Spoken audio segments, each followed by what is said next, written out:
Hi folks, I'm Felix Jones, or Lego Cheat if it turns you on. I'm just about to show you the pilot episode of a new series of reviews I'm intending to do under the title The Pop Culture Alcoholic. Now some of you may be thinking that this is a bit Nostalgia Critic style, and he was my inspiration. I am a massive Nostalgia Critic fan. It's only the sheerest of misfortune that I happened to find out on the same day that I shot this video that the Nostalgia Critic, Doug Walker, is actually retiring the character, which I was actually incredibly upset about. Really, I was actually torn up. I'm that much of a fan. Anyway, this new series of reviews isn't actually designed to plagiarise or take over from where he left off. It's simply my sense of humour using a similar format. Anyway, if anything, I hope you enjoy this review, and I hope that if anything at all, it can serve as a tribute to the Nostalgia Critic, who I will miss dearly. Anyway, enjoy the video.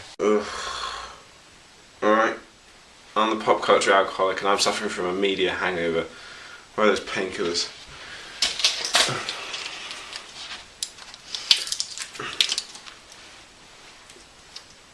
Yeah, I know I'm in pyjamas, but I'm wearing a tie, so get off my back.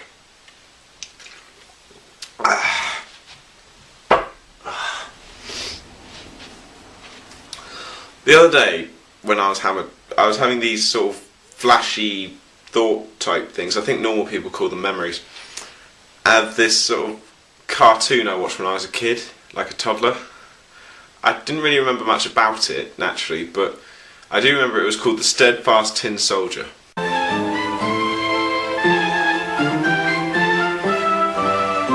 Now some of you may know the story of the Steadfast Tin Soldier as a classic favourite by Hans Christian Andersen, the same man who wrote The Ugly Duckling, Thumbelina and The Little Mermaid. This guy is responsible for some of the most famous stories of all time, and I reacquainted myself with this story before watching the cartoon.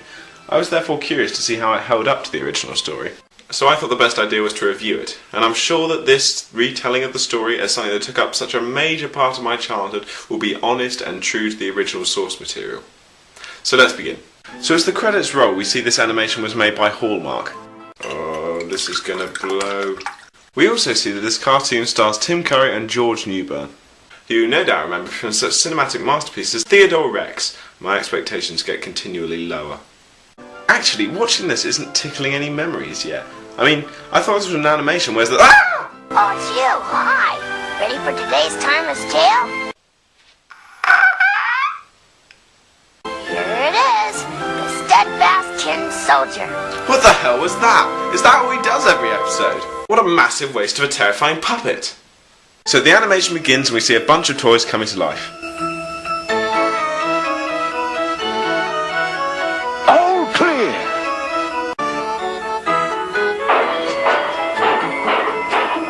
Oh my god, we've entered the house from the woman in black!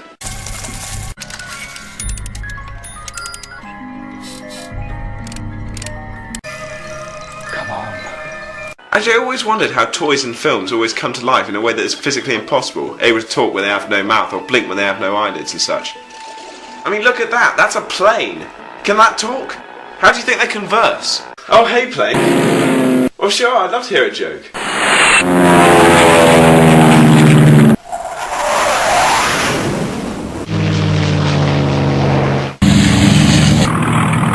Well, yeah, I guess it's funny. I mean, I was never really into that sort of joke myself.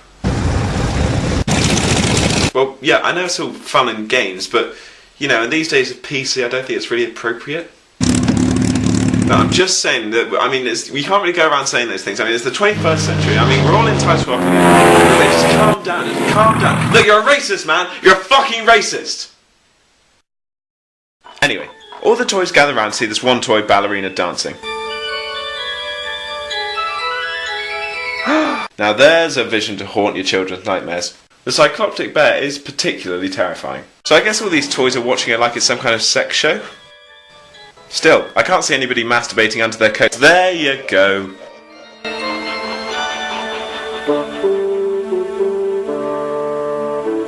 So despite there being no noise to indicate that anyone is coming, all the toys realise someone is coming and so run and hide.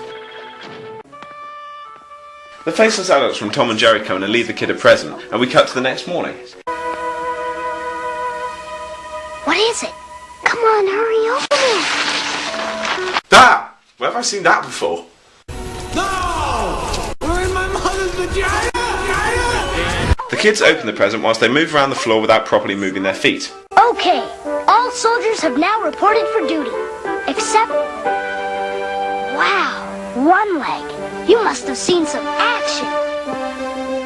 He must be a hero. You stood your ground no matter what the odds. So you must be a steadfast tin soldier. No, he's broken. Take him back and get him replaced. He's the result of lazy sweatshop workers. Ooh, isn't he grand? We need someone as brave as you on lookout. Yes, so he can fall over in battle. We also see that not only is he the only one-legged soldier, but he's also the only soldier without a 70s porn star moustache or British accent. Yes, sir! I won't read into that being a metaphor for the military forces of England and America, because it isn't. Theirs are much better than ours. And he introduces himself by quoting the soldier's handbook. Get used to this, guys. This takes up most of his dialogue. Still, he's quite a trooper. Soldier's Handbook, Section 5. A soldier always carries out his orders. So a load of time passes, the soldier clearly goes mad and starts talking without actually saying anything. Then he meets the ballerina and instantly falls in love with her because he thinks they both only have one leg. And on just one leg, like me. Oh. Is that his romancing face? Oh, so that's where I get mine from. Good evening, Lieutenant. Care to dance with me? Oh, yes. I can't. Sorry, ma'am. Against regulations. Actually, I'm gay. I was stuck in a box with a group of men for 12 months. You'd have done the same. I see you've noticed our little ballerina. Noticed? Well, a good soldier is observant. But I'm just a tin soldier. So, She lives in a castle and I only live in a box. you may have more in common than you think.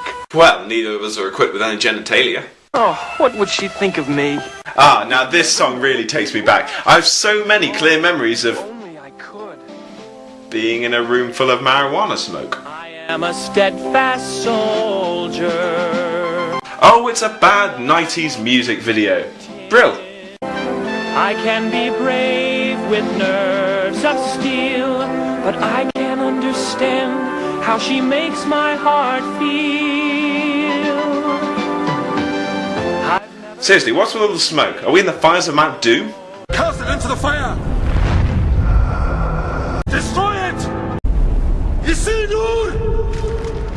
Should have ended that day, but evil was allowed to endure. So the kids hold a party for their toys, which results in the Tin Man and the ballerina dancing together. I just knew you'd be an excellent dancer. Really? I've never tried it before. You have a wonderful sense of rhythm.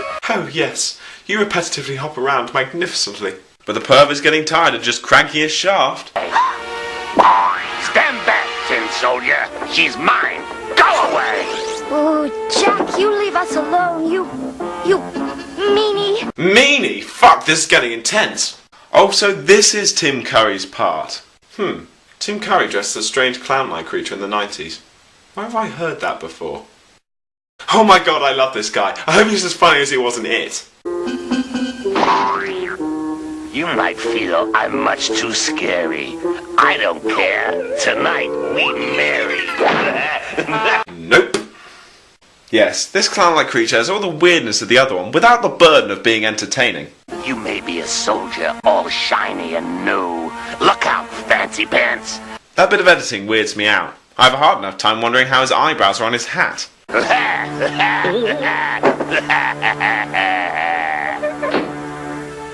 That Jack is such a wicked thing.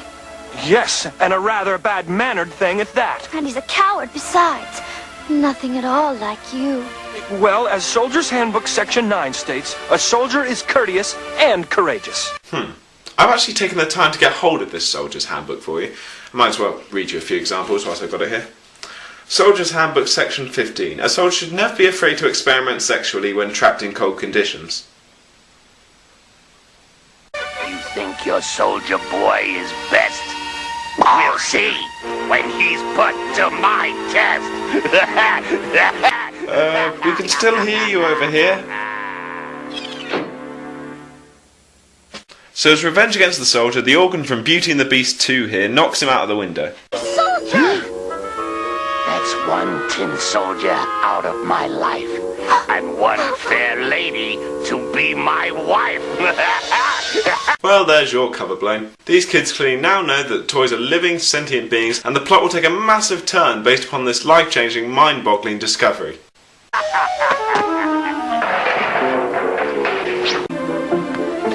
Or they just completely forget about it. Idiots! Soldier's Handbook, Section 4. A soldier is upstanding. Oh God, will you shut up? This guy quotes more directives than Arnold Rimmer. Michael could save me if I just cried out, "Here I am!" He must be here someplace. Except for Soldier's Handbook, Section 2, a soldier never cries out. Soldier's Handbook Section 3. A soldier should let themselves die rather than use up the camp's food rations. So after the kid gives up looking for the soldier, he's picked up by a dog who tries to bury him. He's then picked up by two kids who decide to fuck around with him instead, making the dog part completely pointless. A toy sailor. It's a soldier, dummy. A tin soldier. Yeah, and I say he's a sailor. Oh, yeah? Don't you just loathe the way our expressions in no way match our emotions? I'm so depressed. So the kids stick the soldier in a paved boat and send him sailing down a puddled stream into a drain, where Tim Curry is waiting for them. Aren't you going to say hello? Oh, come on, bucko. Don't you want a balloon? Okay, that doesn't really happen, but the soldier still ends up down the drain.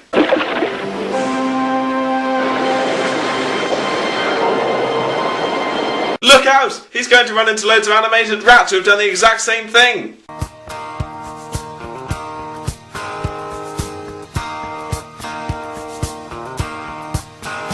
There's a reason for the sunshine sky. There's a reason why I'm feeling so high. Must be the season when that love light shines all around us. So after passing by some creepy eyes we'll never learn the significance of and quoting loads more directives... Let's see. Basic Seamanship, Section 12, Red Sky at Night, Sailor's Delight. Ha! Seaman. The soldier runs into 2 stars from the rat adaptation of Waiting for Godot. We have our traveling papers, Admiral. Papers? Only smugglers travel without suitable documentation. Smugglers? And I'm afraid smugglers must pay. And Louis is the one that collects. Soldier's Handbook, Section 9. A soldier's aim is true.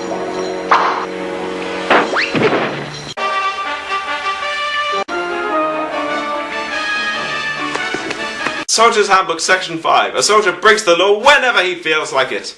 Next we cut back to the kids and the toys. Oh, they're too sad to play, Sadie, since they lost their Steadfast tin soldier. I think she misses him too. He'll come back. Heroes always do, but he's lost. How could he ever find his way back? Michael? Sadie? Who'd like to go on an adventure? What kind of adventure, Father? The fishing kind. Yay! Come on, Michael. All right. I guess the men need a rest anyway. That's what I want to hear. Because he was expecting that response. God, I only hope he understood it in the right context. With the kids gone, Tim Curry and the ballerina feel free to sing a pointless song whilst Tim Curry follows her through a castle with his Inspector Gadget neck. I'm in love with my soldier boy. His heart belongs to me.